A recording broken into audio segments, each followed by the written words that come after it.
하나님의 말씀은 신명기 11장 1절에서 17절입니다. 신명기 11장 1절 그런즉 내 하나님 여호와를 사랑하여 그가 주신 책무와 법도와 규례와 명령을 항상 지키라. 너희의 자녀는 알지도 못하고 보지도 못하였으나 너희가 오늘날 기억할 것은 너희 하나님 여호와의 교훈과 그의 위엄과 그의 강한 손과 표심팔과 애굽에서 그 왕 바로와 그 전국에 행하신 이적과 기사와 또 여호와께서 애굽 군대와 그 말과 그 병거에 행하신 일 곧 그들이 너희를 뒤쫓을 때에 홍해 물로 그들을 덮어 멸하사 오늘까지 이른 것과 또 너희가 이곳에 이르기까지 광야에서 너희에게 행하신 일과 루벤 자손 엘리압의 아들 다단과 아비람에게 하신 일 곧 땅이 입을 벌려서 그들과 그들의 가족과 그들의 장막과 그들을 따르는 온 이스라엘의 한가운데에서 모든 것을 삼키게 하신 일이라. 너희가 여호와께서 행하신 이 모든 큰 일을 너희의 눈으로 보았느니라. 그러므로 너희는 내가 오늘 너희에게 명하는 모든 명령을 지키라. 그리하면 너희가 강성할 것이요 너희가 건너가 차지할 땅에 들어가서 그것을 차지할 것이며 또 여호와께서 너희의 조상들에게 맹세하여 그들과 그들의 후손에게 주리라고 하신 땅 곧 젖과 꿀이 흐르는 땅에서 너희 날이 장구하리라. 내가 들어가 차지하려 하는 땅은 내가 넣은 애국 땅과 같지 아니하니 거기에서는 너희가 파종한 후에 발로 물대기를 채소밭의 뱀과 같이 하거니와 하였거니와 너희가 건너가서 차지할 땅은 산과 골짜기가 있어서 하늘에서 내리는 비를 흡수하는 땅이요 내 하나님 여호와께서 돌봐 주시는 땅이라. 연초부터 연말까지 내 하나님 여호와의 눈이 항상 그 위에 있느니라. 내가 오늘 너희에게 명하는 내 명령을 너희가 만일 청종하고 너희 하나님 여호와를 사랑하여 마음을 다하고 뜻을 다하여 섬기면 여호와께서 너희 땅에 이른 비 늦은 비를 적당한 때에 내리시리니 너희가 곡식과 포도주와 기름을 얻을 것이요 또 가축을 위하여 들에 풀에 나게 하시리니 네가 먹고 배부를 것이라. 너희는 스스로 삼가라. 두렵건대 마음에 미혹하여 돌이켜 다른 신들을 섬기며 그것에게 절함으로 여호와께서 너에게 진노하사 하늘을 닫아 비를 내리지 아니하여 땅이 소산을 내지 않게 하심으로 너희가 여호와께서 주신 아름다운 땅에서 속히 멸망할까 하노라.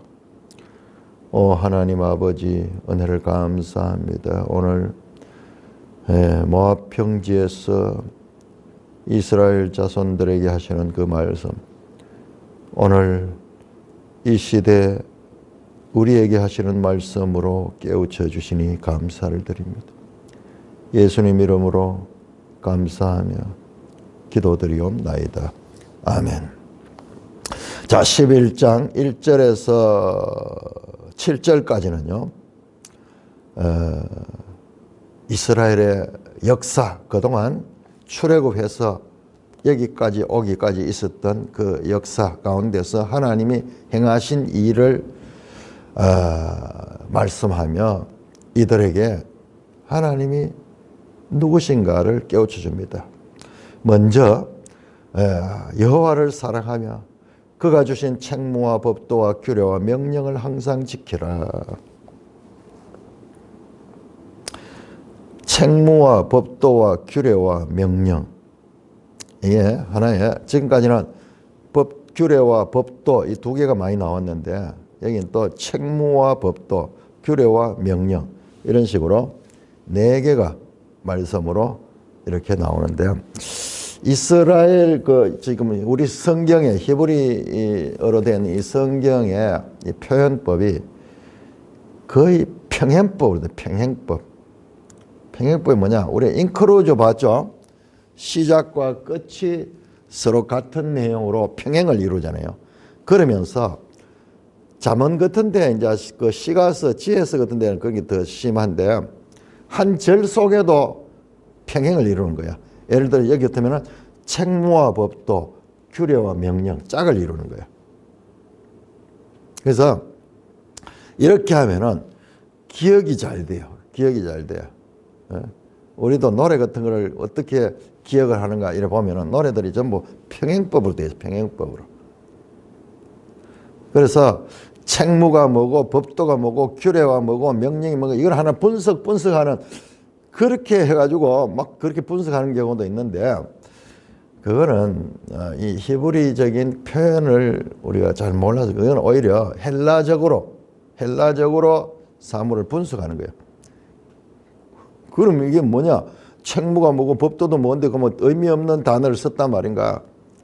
의미가 있죠. 있는데 하나 책무는 무엇이다 이렇게 이게 헬레니즘 소위 서양 사상의 분석적 사고거든요. 성경은 분석적 사고로서는요. 성경을 제대로 이해하지 못해요. 우리가 다 공부하기를 지금 우리는 동양 사람이지만은 서양적 사고를 하고 있어요. 왜냐하면 우리 학교 커리큘럼 자체가 전부 서양의 그 커리큘럼을 가지고 있는 거예요. 그래서 우리도 서양 사람들이 사물을 보듯이 자꾸 분석하고 그렇게 하는 그런 걸 가는데 그렇게 가다 보면은 이 성경을 이해를 못해요.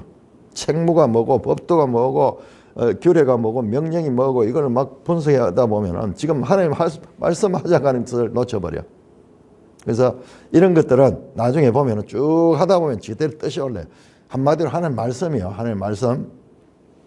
자, 여호와를 사랑하는 것은 사랑하면은 그것이 표현으로 나타나는 것이 하나님의 말씀을 지키는 거예요. 하나님을 사랑한다는 것은 말씀을 지키는 거다. 지금 그렇게 나오잖아요. 여호와를 사랑하라. 사랑하는 거 어떻게 하면 사랑하느냐? 그가 주신 말씀을 지키는 것이 여호와를 사랑한 것이다. 자, 여호와를 사랑하라. 사랑하라. 쉐마 제일 처음에 6장에서 나왔어요. 바로 우리 앞에서 10장 12절에 나왔습니다. 그를 사랑하라. 10장 12절 우리가 앞에 봤잖아요. 10장 12절부터는 정리예요. 10장 11절까지는 역사였고 이제 이스라엘아 내 하나님 여호와께서 네게 요구하는 것이 무엇이냐 그러면서 수사 의문을 통해 가지고 이 수많은 역사적인 과정의 핵심 메시지를 정리하는 건데 하나님을 사랑하라. 하나님을 경외하고 그를 사랑하며 마음을 다하고 뜻을 다하여 내 하나님 여호와를 섬기라. 다시 강조하는 거예요. 하나님을 사랑하라. 자, 왜 너희가 하나님을 사랑해야 되느냐? 우리 앞에서는 10장 12절부터 22절까지도요. 하나님이 크고 두려운 일을 너에게 행해 주셨다.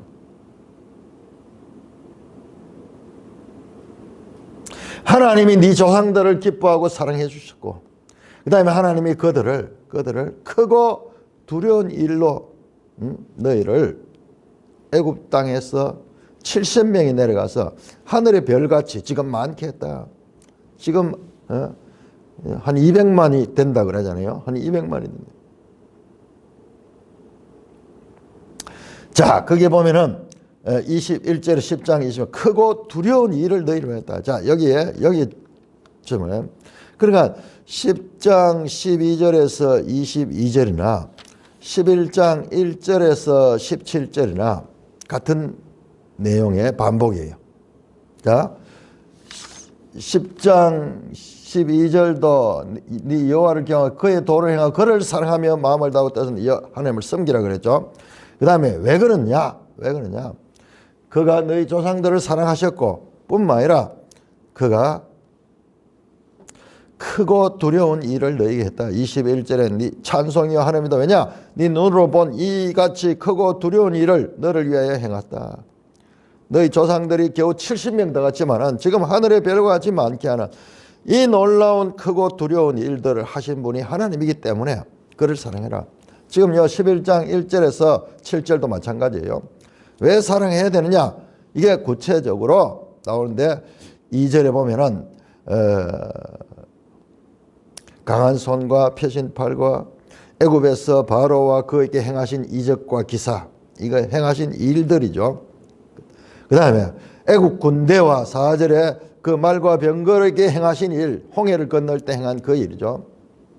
그들이 늘 홍해 물에 그들을 멸하사 오늘에 이른 것과 또 너희가 이르기까지 광야에서 너희에게 행하시는, 광야에서 만나를 주고 반석에서 물을 터뜨리고 그리고 하나님께서 구름과 불기둥으로 인도해 주신 이 모든 일들.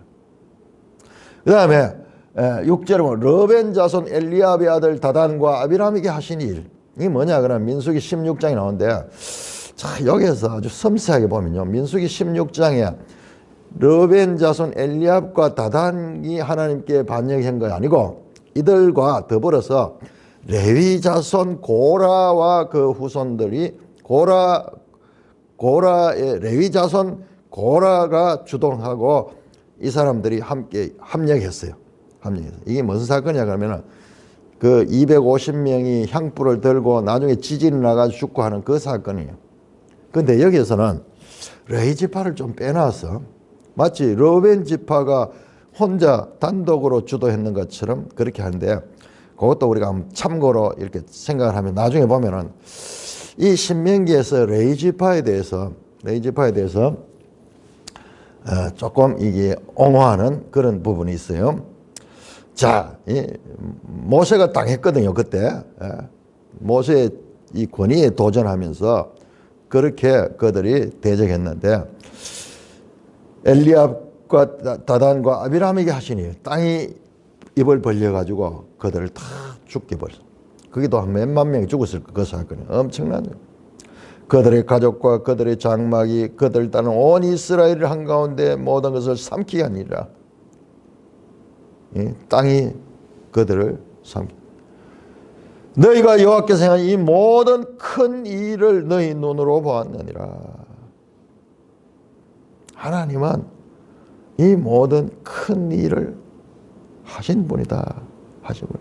그러므로 그 하나님을 너희가 사랑하고 그분의 말씀을 지키라. 그분은 이런 니플라오스의 놀라운 하나님이시다. 이 모든 큰 일, 사람으로 할 수 없는 그런 큰 일을 하시는 분이다. 그러면서 8절부터 그러므로 그러면서 8절에서 시작해서 17절까지가 전부 다 땅의 이야기, 땅. 자, 이제 지금 이 설교가 보세요. 듣고 바로 가나안 땅에 들어가기 직전에 하는 설교잖아요.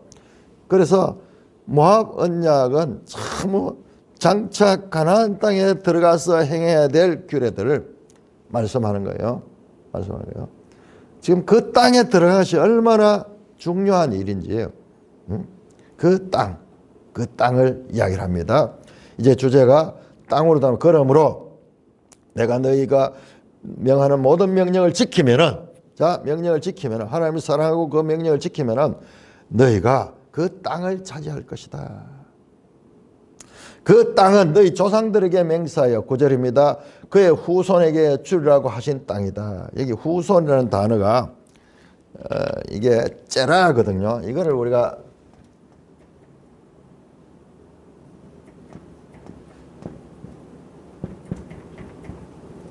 우선 이게 seed, 영어로 seed, 씨예요, 씨. 참 우리 표현이 영어하고 비슷하죠. 말이 똑같죠. seed, 씨다, 씨. 후손의 단어가 전부 씨예요. 이 씨라는 것을 여자의 씨가 뱀의 씨를, 그때 여자의 후손, 뱀의 후손, 이게 전부 씨입니다. 씨. 생명이 출발한 씨. 조상들에게 맹세하여 그들의 후손에게 주리 하신 땅. 그 조상, 여러분 창세기 보면요, 아브라함에게도 약속을 했고 이삭에게도 약속을 했고 그리고 야곱에게도 약속을 했고 그다음에 요셉에게까지 약속을 했어요. 구체적으로. 그러니까 우리가 창세기 읽을 때 그 이야기들이 지금 여기에 강조가 되는 거예요. 강조되는 거예요. 그래서 이 신명기는 창세기, 출애굽기, 레위기, 민수기 이 모든 내용들이 모이는 저수지와 같은 거예요. 저수. 자, 그래서 젖과 꿀이 흐르는 땅에서 너희 날이 장겨라. 그 땅에서 너희가 장구하게 있을 수 있다. 그렇지 않으면은 그 땅에서 너희가 오래 있을 수가 없다. 자, 그러면서 그 땅을 설명한다. 10절에 네가 들어가 차지하려는 땅은 네가 나온 애굽 땅과 같지 아니하려니와.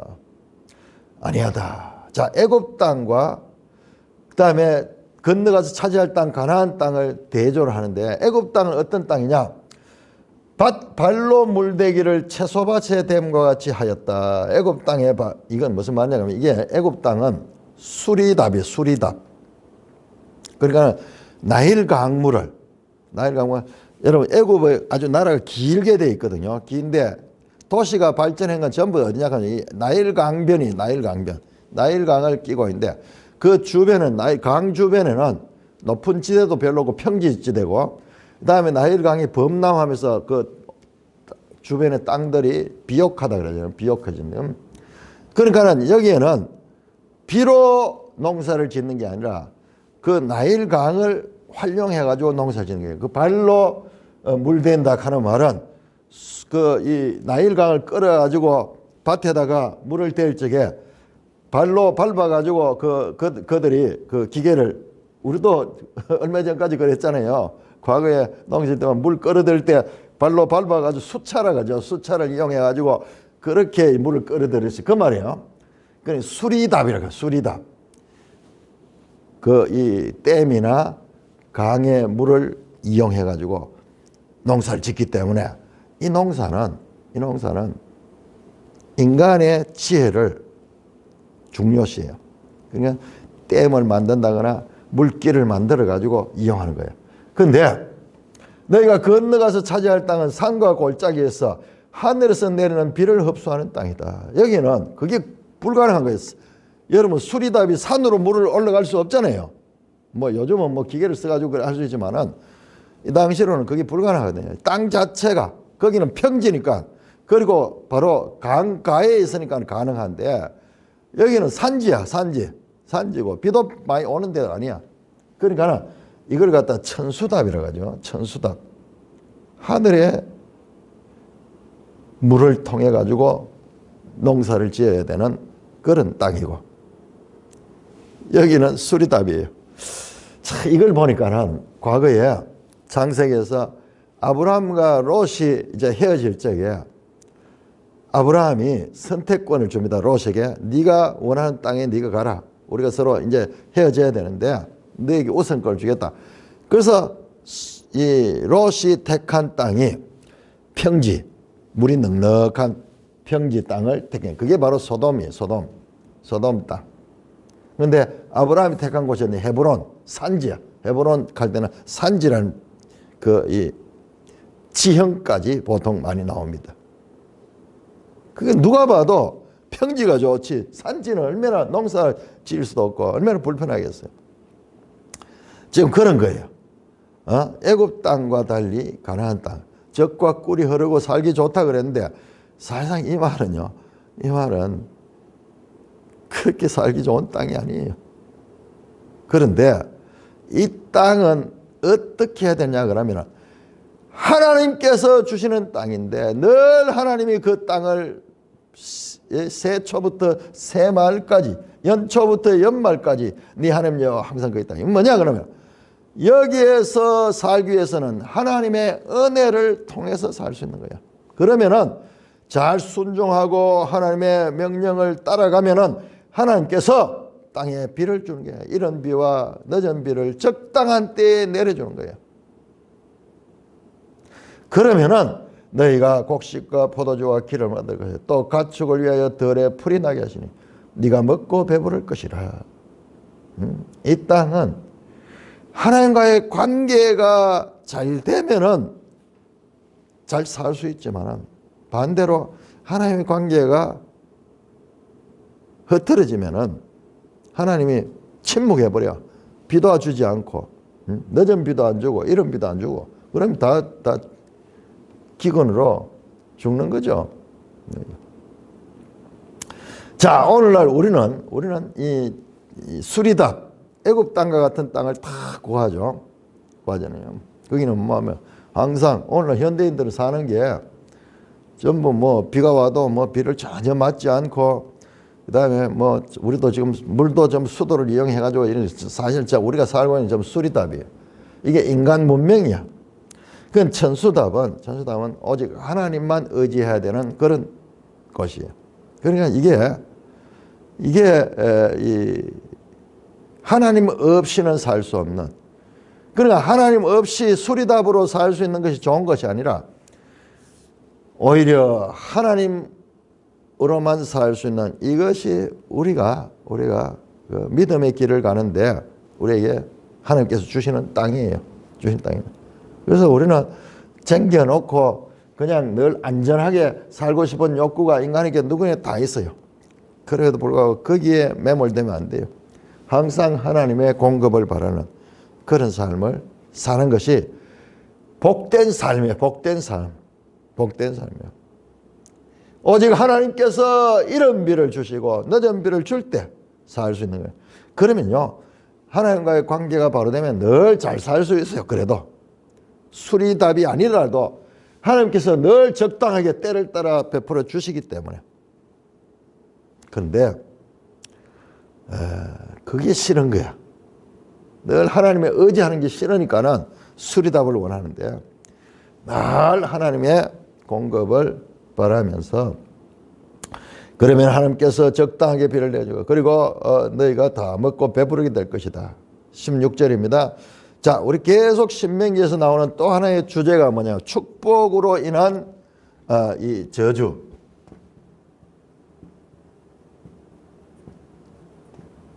땅을 차지했어. 이제 그 마음에 적이 다 없어질 때 위험이 오죠. 배부를 때 위험이 오죠. 지금 이것도 마찬가지죠. 자, 그 땅을 들어가서 먹고 배부를 때 너희는 서서 삼가해라. 왜냐? 너희 마음이 미혹되어 돌이켜 다른 신들을 섬겨. 그것들이 있잖아요.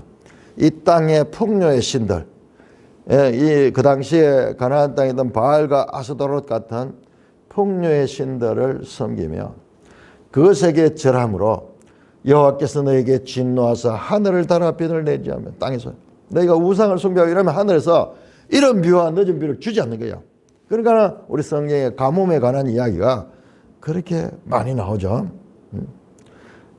그러면은 너희가 그 땅은 철저하게 하나님과의 관계가 바르면은 풍요로운 땅이 되고, 하나님과의 관계를 떠나고 우상을 숭배하고 이 땅의 풍요를 원하면 오히려 저주가 되는 그와 같은 곳이다고 말씀하고 있습니다. 자, 이제 11장 18절 32절. 자, 이게 지금 두 번째 설교 첫째 단락의 마지막 부분을 가는 것을 알게 돼요. 자, 한번 교독하겠습니다. 자, 11장 18절에서 32절.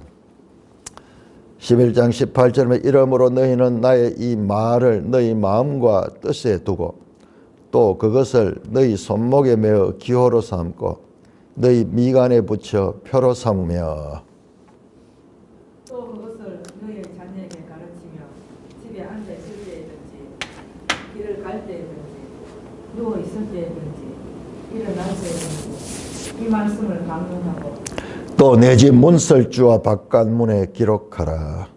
그리하면 여호와께서 너희 조상들에게 주리라고 맹세하신 땅에서 너희 날과 너희 자녀의 날이 많아서 하늘이 땅을 덮는 날과 같으리라. 너희가 만일 내가 너희에게 명하는 이 모든 명령을 잘 지켜 행하여 너희 하나님 여호와를 사랑하고 그의 모든 도를 행하여 그에게 의지하면 여호와께서 그 모든 나라 백성을 너희 앞에서 다 쫓아내실 것이라.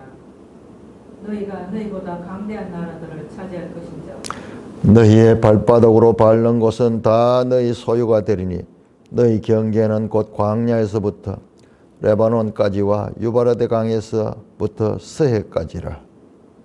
너희의 하나님 여호와께서 너희에게 말씀하신 대로 너희가 바른 모든 땅 사람들에게 너희를 두려워하고 무서워하게 하리니 너희는 능히 당할 사람이 너희를 능히 당할 사람이 없으리라. 내가 오늘 복과 저주를 너희 앞에 두나니 너희가 만일 내가 오늘 너희에게 명하는 너희 하나님 여호와의 명령을 들으면 복이 될 것이요. 너희가 만일 내가 오늘 너희에게 명령하는 도에서 돌이켜 떠나 너희 하나님 여호와의 명령을 듣지 아니하고 볼때 알지 못하는 신들을 따르면 저주를 받으리라.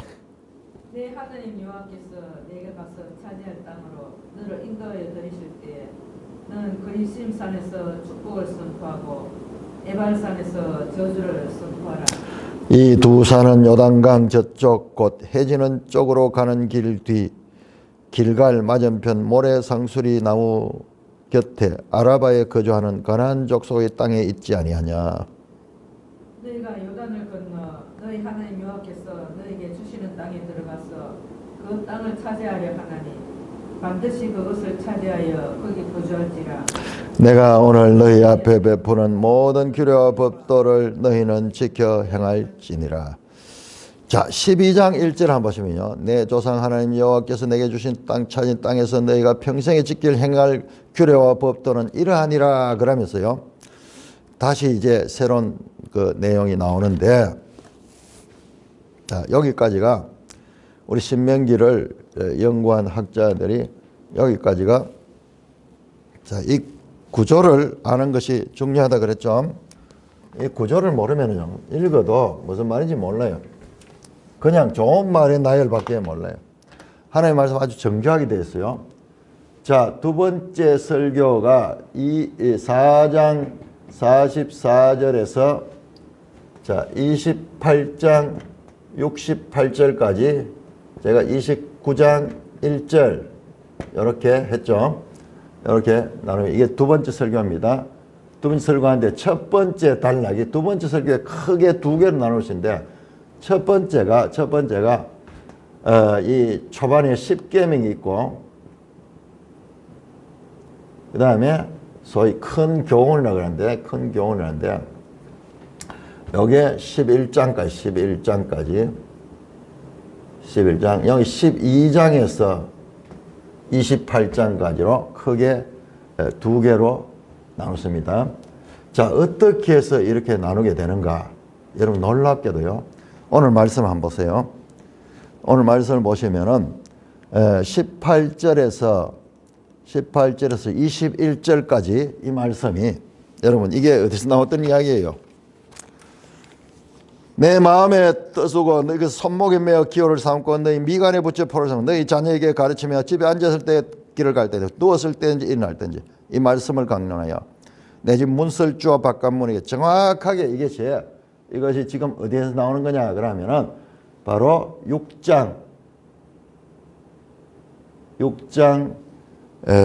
7절에서 8절 쉐마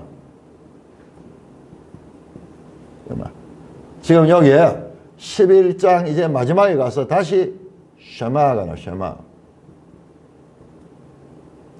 11장 18절에서 20일 요렇게 자 여기 왜 여기서 나오냐면 요 앞에 10계명이 있으면 10계명이 5장 6절에서 21절까지 10계명이 있고 그 다음에 약간 텀이 있고요. 그 다음에 6장 들어오면은 바로 이제 쉐마로 시작을 했거든요. 자, 이렇게 큰 교훈이 이 속에 있고 그 큰 교훈은 쉐마로 시작해가지고 쉐마로 끝이 나는 거예요. 그래서 이렇게 인클루지오 돼요. 인클루지오. 이런 구조가 돼 있다는 거는 그러니까 우리가 이거를 모르고 보면은 성경 말씀 앞에 했던 말 뒤에 또 하고 앞에 했던 말 뒤에 하고 성경이 전부 이렇게 구성되어 있어요. 제가 말씀드리잖아요. 이거를 우리가 알 수 있어야 돼요. 이게 알기 어려워요. 그런데 자세히 성경을 연구해 보면 이게 나와요. 여러분 창세기와 성경 전체 계시록도 이런 구조가 발견돼요. 이 구조. 그리고 우리가 한 책 속에서도 이런 구조가 있고요. 소위 평행법의 구조가 성경 전체를, 그래서 유기적으로 연결이 되어 있습니다. 되어 있고 뿐만 아니라 여기 보세요. 오늘 읽었던 내용 26절에서 32절까지 26에서 32절 축복과 저주죠. 저주.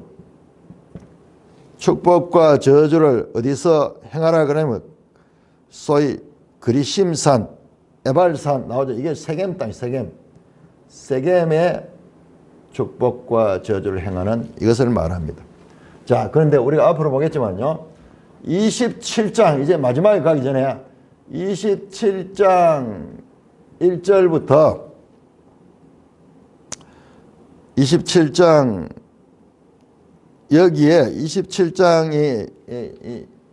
27장에 가면은 세겜 언약이 나와요. 세겜 언약. 내용이 똑같습니다. 축복과 저주.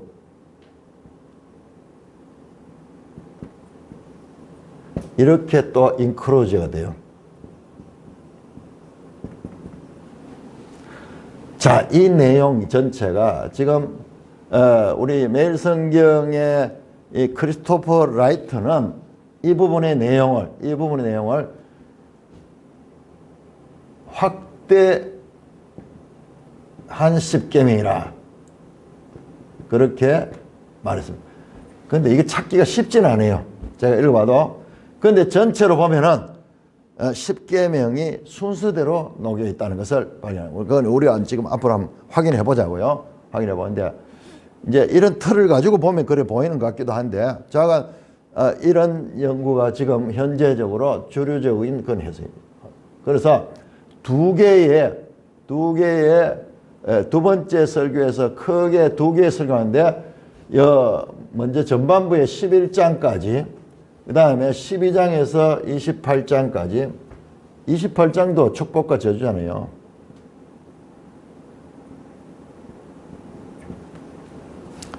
그러나 끝에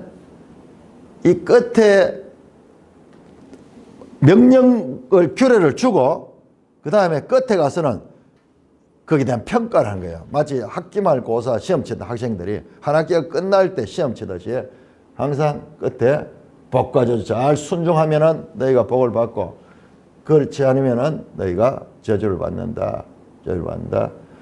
이것이 26절에서 32, 26장 32, 26절 32절. 자, 27장에 또 축복과 저주 나옵니다. 그냥 이게 정교하게 이런 구조를 가지고 성경이 서여 있다는 거예요. 그러니까 성경은요, 그냥 듣기만 해서 안 돼요. 들으면 안 되고, 이게 성경에서는 원래 이렇게 기록 용도로, 이거는 기록되어 있을 때만 우리가 분석하고 찾아보고 막 이렇게 해서 알 수 있지, 들어가지고는 이걸 정리하기가 어려워요. 이렇게 정교한 구조를 가지고 있다 하는 겁니다. 자, 그러므로 이제 앞에 나오던 이야기가 왜 또 나오느냐? 바로 이 인크로지어를 이루는 거야. 쉐마에서 쉐마로. 그러면서 이게 히브리 성경 자체가 이런 그 특징을 가지고 있고 이런 원리를 가지고 있는 거예요. 왜 그런지 몰라요. 우리는 지금 동양인이지만은 서양적인 그 사고가 물들어 있어 가지고 자꾸 이걸 분석해서 보려고. 이거는 분석해서 봐가 보이는 게 아니야. 이건 크게 봤을 적에 전체로 볼 때 이게 보여. 그래서 성경을 우리가 보는 것은요, 계속 성경을 알아가면서 이런 구조까지도, 내용뿐만 아니라 야, 성경의 구조가 이렇게 돼 있구나. 그렇게 보면은 이 성경을 우리가 더 잘 이해할 수가 있고, 하나님이 어떤 방식을 통해서 우리에게 뜻을 전하는가를 알 수 있습니다. 그래서 이게 이제 계속 나오는데 이걸 발견할 때마다 보면은 너무 놀라워요. 정교한 구성으로 되어 있구나. 그런데 이거를 알고 보면은 그걸 느끼지만은 그걸 모르고 그냥 보면은 왜 앞에서 했던 이야기를 또 하고 있지? 이러니까 우리가 오히려 더 헷갈리는 것 같은데, 헷갈린 게 아니라 명확하게 해주고, 명확하게 축복과 저주도 마찬가지로 명확하게 하나님의 뜻을 전하는 건데, 우리가 성경의 이 표현법에 익숙하지 못하니까는, 우리가 낯설게 보이니까는 오히려 더 혼란스럽게 생각하게 되는 것입니다. 자, 마지막으로 이제 끝을 내면서 쉐마 이야기를 다시 합니다. 18절에서 21절까지 그대로 6장 4절에서 9절에서 하신 말씀. 순서는 약간 바뀌어요. 순서는 오히려 순서 바뀌는 것도 오히려요. 더 놀라워요. 한번 이야기 해볼까요? 자, 6장 7절에서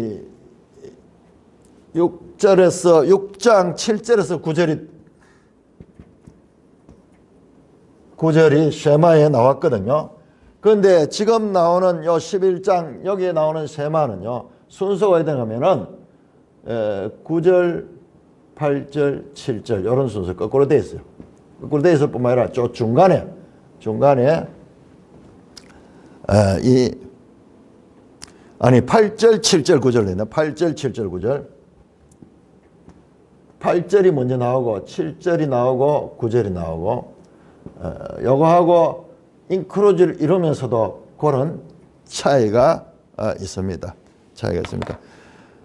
그러니까는 이게 너무나 이 성경이 이런 구조를 가지고 있는 거예요. 그런데 서구적인 분석적인 입장에서 이런 걸 보면요.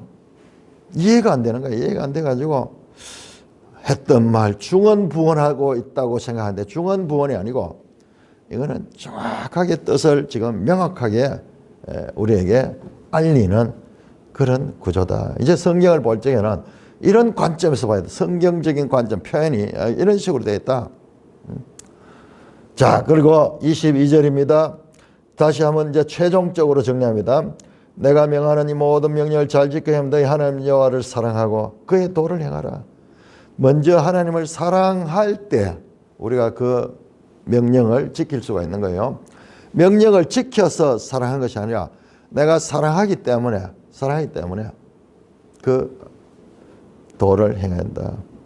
자, 그를 여호와를 사랑하고 그의 도를 행하면 그에게 의지하면 여호와께서 그 모든 나라 백성을 네 앞에서 쫓아낼 것이다. 자, 여기에서 앞에서도 여러 번 나왔는데 제가 시간이 없어가지고 그냥 지나가는데 의지하다 하는 단어, 의지하다 하는 단어가 놀라운 단어예요. 의지하다 하는 이 단어가 어떤 단어인가?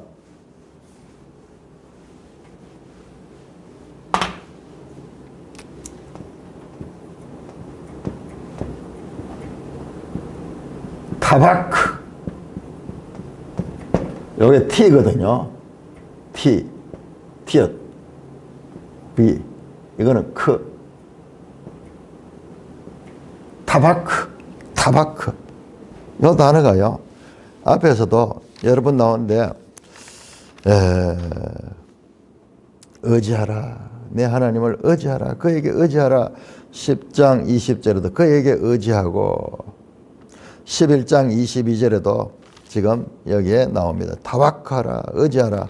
타바크가 뭐냐 그러면은 창세기 2장 24절에 남자가 그 부모를 떠나 그 아내와 연합하여 한 몸을 이룰지라 할 때 그 연합하다는 단어가 타바크예요. 타바크. 연합하다. 하나님과 딱 붙으라면 결혼했는 부부같이 붙으라고 해요. 뿐만 아니라요. 이게 참 재밌어요.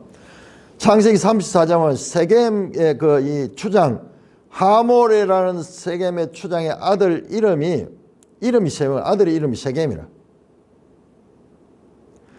이게 야곱의 딸 디나를 사랑했거든요. 그래서 성경에서 그를 연연히 사랑했다가 연연히 가는 거지. 사랑해서 상사병이 날 정도가 되는 거예요. 그에 사용된 단어가 타바크예요. 그리고 더 실감나는 건요. 룻기 1장에 보면은 이제 룻이 자기 며느리들을 나오미가 며느리를 다 떠나라 그러잖아요. 그래서 한 며느리는 떠나죠. 슬퍼하면서 떠나지만 룻은 떠나지 않고 어머니를 붙쫓았더라 하는 표현을 써서 지금 개혁 개정에도 붙쫓은 게 뭐예요? 단어가 붙쫓았다 이렇게 쓰고 있어. 이거 우리 이런 단어 씁니까? 붙쫓다. 지금 우리 룻기에 그렇게 돼 있어요. 그때 단어가 다바크예요. 다바크. 좀 느낌 오잖아요. 붙쫓다. 간절히 붙들고 쫓아가는 그런 떨어지지 아니하는 그런 그 단어예요. 그 단어. 그에게 따박하고 여호와께서 그 모든 나라 백성을 내 앞에 쫓아낼 것이다. 너희보다 강한 내 한 나라를 찾을 것이다. 너희가 발바닥 밟는 온 것이 너희 소유가 될 것이다. 너희 경계는 그 땅에 대한 경계를 다시 한번 가르칩니다. 광야에서부터 레바논까지와 유바라데 강에서부터 스에까지 저 유바라데까지 포함해서 다시 한번 그 땅의 경계를 말씀하고 있습니다. 너희 하나님 여호와께서 말씀하신다. 너희가 밟는 모든 사람 너희를 두려워하고 무서워하리니 너희를 능히 당할 자가 없다. 너희가 그 땅에 들어가서 그 땅을 차지하라. 그러면서 내가 오늘 복과 저주를 내 앞에 두라니 너희가 만일 오늘 명하는 나 여호와 하나님의 명령을 들으면 복이 될 것이요 도에서 돌이켜 떠나면 명령을 듣지 않으면 본래 알지 못한 신들을 따르며 저주를 받으리라.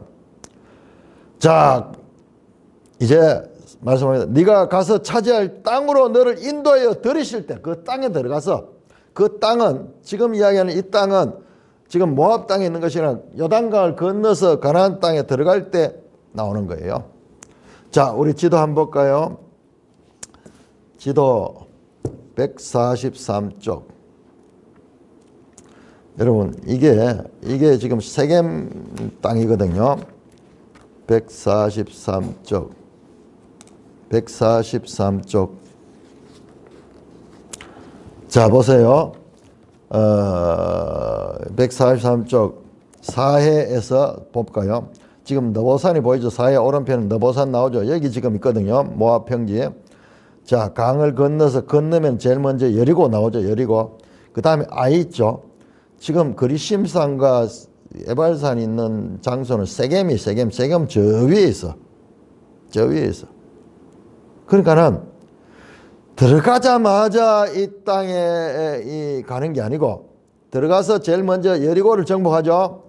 그 다음에 아이성을 정복하죠. 그 이후에 세겜에 도착하고 거기서 하는 거예요. 그 땅에서 행하는 거예요. 그 땅에서 행하는 겁니다. 자, 나오는 김에 58쪽 지도 한번 보세요. 58쪽을 보시면은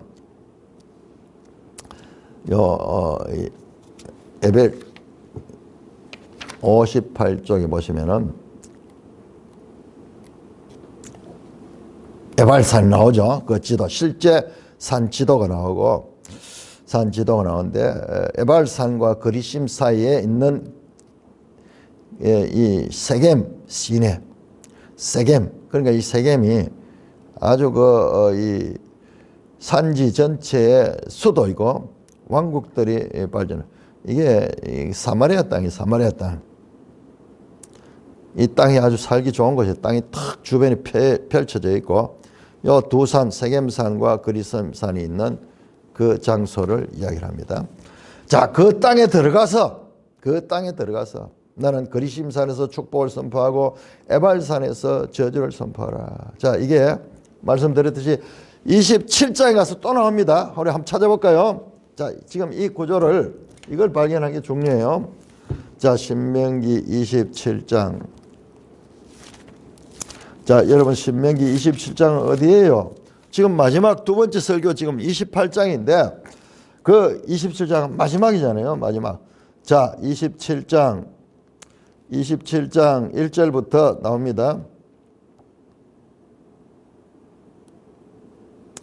27장 4절 너희가 요단을 건너거든 내가 오늘 너에게 명령하는 이 돌들을 에발산에 세우고 석회를 바르고 그 다음에 거기에 그 돌에다가 석회를 발라가지고 말씀을 기록하도록 합니다. 기록하면 되고 그 다음에 11절부터 26절까지는 구체적으로 한 무리는 에발산에 서고 한 무리는 그리심산에 서서 이 저주와 축복을 선포하는 내용입니다. 아주 반복적으로 길게 나옵니다. 자, 16절에 보시면은 16절에 보면 부모를 경외하는 저주를 받을까 할 것이요 모든 백성은 아멘 할 것이요 언약을 체결하잖아요. 17절 이웃의 경제표를 옳은 자는 저주를 받을 것이다 할 것이요 모든 백성은 아멘. 아멘이 뭐냐 그러면은 내가 서약합니다. 맹세합니다. 반드시 지키겠습니다. 지키지 못하면 우리가 이 저주를 받겠습니다 하는 서약이에요. 서약. 그래 이스라엘 백성 전체가 지금 하나님과 이 세겜 땅에 대해서 언약을 체결한 장면. 그래 모압 언약은 모압 땅에서 모세를 통해서 가르침을 받고 언약의 체결은 가나안 땅에 들어가서 이 세겜 땅에서 에발산과 그리심산 거기에 가서 체결을 하는 것입니다. 26절에 보니까는 이 율법을 말씀을 실행하지 아니한 자는 저주를 받아가지고 모든 백성은 아멘 할지니라. 앞에 들어가서 그렇게 하라는 거예요. 그리고 28장 전체가 축복과 저주에 관한 말씀입니다. 이 성경의 구조를 이걸 아는 것이 그렇게 중요합니다. 자, 그래서 이제 에발산의 저주, 그리심산의 축복을 선언하는 건데 왜 이 장소에 가서 이와 같이 축복과 저주를 선포하라고 말씀하실까요? 자, 30절 보면은 제가 그게 궁금하거든요. 들어가자마자 여리고도 안 하고 아이성도 아니고 왜 저 한창 올라가지고 세겜 땅인가? 자, 30절 보면 이 두 산은 어디 있느냐? 이 두 산의 위치를 가리키는데 요단 저쪽 곧 해지는 쪽이 서쪽이거든요. 해지는 쪽으로 가는 길 위 길갈 맞은편 모래 상수리 나무 곁의 아라바에 거주하는 가나안 족속의 땅이다. 모래 상수리 나무 많이 듣지 않았어요? 모래 상수리 나무. 여러분 여기가 어디냐? 자, 창세기 12장.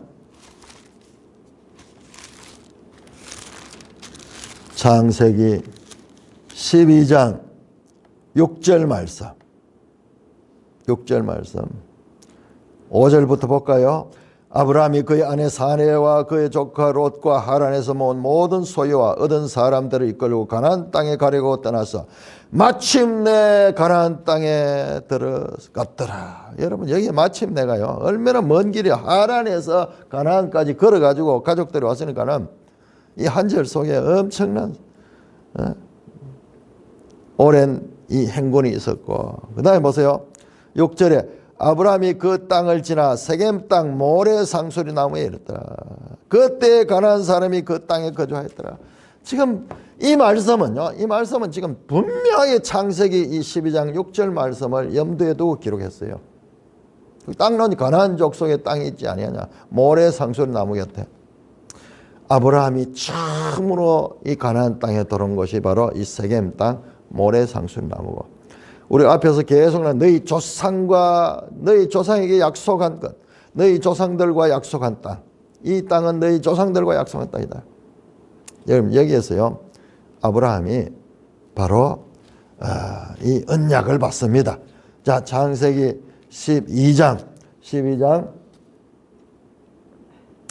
7절 보세요. 여호와께서 아브라함에게 나타나 이르시되 내가 이 땅을 너 자손에게 주리라 하신지라. 자기에게 나타나신 여호와께 그가 그곳에서 제단을 쌓고 이 제단을 쌓은 곳이 세겜 땅 모래 상수리 나무. 지금부터 이 신명기로부터 400년 500년 전에 400~500년 전에 그때 하나님이 아브라함에게서 하신 약속이 지금 여기서 성취되고 있는 것입니다. 성취되고 있습니다. 그냥 우리는 알 수 없지만 성경을 자세히 보면 성경 속에 그 답이 있습니다. 그러므로 이제 요단을 건너 그 땅에 들어가서 차지하고 거주하라. 그 안에서 너희는 어떻게 했냐? 여호와의 모든 규례와 법도를 너는 지켜서 행해야 된다. 이렇게 하면서 모세의 두 번째 설교의 첫째 단락이 지금 끝이 나는데 딱 표시가 되어 있죠. 쉐마를 통해 가지고 다시 한번 수미상관을 이루고 있고, 다시 여기 축복과 저주를 통해서 앞으로 나올 말씀과의 수미상관, 27장의 그리심산의 축복과 에발산의 저주 선포에 대한 말씀에 미리 여기 나오고 여기 나와서, 그러면서 그 안의 내용이 이제 12장부터 나타날 구체적인 언약의 조항들입니다. 언약의 조항들. 더 아주 이 구체적으로 계명과 이 규례와 법도가 나타나게 될 것입니다. 자, 이렇게 이제 신명기에 소위 모압 언약, 이게 둘째 번 설교가 모압 언약이야. 그러니까 이것도 구조를 보시면요, 이 히브리 성경의 구조 가운데 중요한 것은 중심에 놓여요. 중심에 놓여요. 그래서 보면은 이 첫 번째 설교와 세 번째 설교 그 중심에 지금 모압 언약이 길게 이렇게 나타나고 있다. 자, 이 부분부터는 이제 새롭게 이제 12장에서 26장까지는 우리가 다음 시간부터 살펴보도록 하겠습니다. 찬송가 440장.